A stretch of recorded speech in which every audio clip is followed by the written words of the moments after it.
ભરૂચના જૂના બોરબાઠા બેટ વિસ્તારમાં એક મહિલા ચાલતી ટ્રેનમાંથી ઉતરવાનો પ્રયાસ કરતા નીચે પટકાતા ગંભીર રીતે ઇજાગ્રસ્ત થઈ હતી। પ્રાપ્ત વિગતો મુજબ વડોદરાથી સુરત તરફ જતી ટ્રેનમાં મુસાફરી કરતી મહિલા બોરબાઠા બેટ નજીક ટ્રેન ધીમી ગતિમાં હોવા છતાં ઉતરવાનો પ્રયાસ કરી રહી હતી। આ દરમિયાન સંતુલન ગુમાવતા મહિલા પટકાઈ ગઈ હતી, જેના કારણે તેને ગંભીર ઇજાઓ પહોંચી હતી।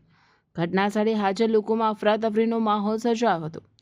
ઘટનાની જાણ થતાં જ તાત્કાલિક 108 એમ્બ્યુલન્સને બોલાવવામાં આવી। ઇમરજન્સી સેવા ટીમ તુરંત સ્થળ પર પહોંચી મહિલાને પ્રાથમિક સારવાર આપીને વધુ સારવાર માટે ભરૂચ સિવિલ હોસ્પિટલ ખાતે ખસેડી હતી।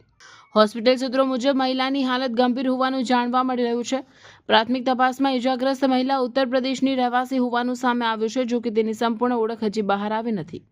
આ બનાવ અંગે ભરૂચ રેલવે પોલીસ દ્વારા વધુ તપાસ હાથ ધરવામાં આવી રહી છે। સાથે જ મુસાફરોને દોડતી ટ્રેનમાં ચડવા ઉતરવા અંગે સાવચેત રહેવા માટે પણ સૂચના આપવામાં આવી રહી છે। આ ઘટનાએ ફરી એકવાર મુસાફરી દરમિયાન બેદરકારી કેટલી ખતરનાક સાબિત થઈ શકે છે તે અંગે ચેતવણી આપે છે।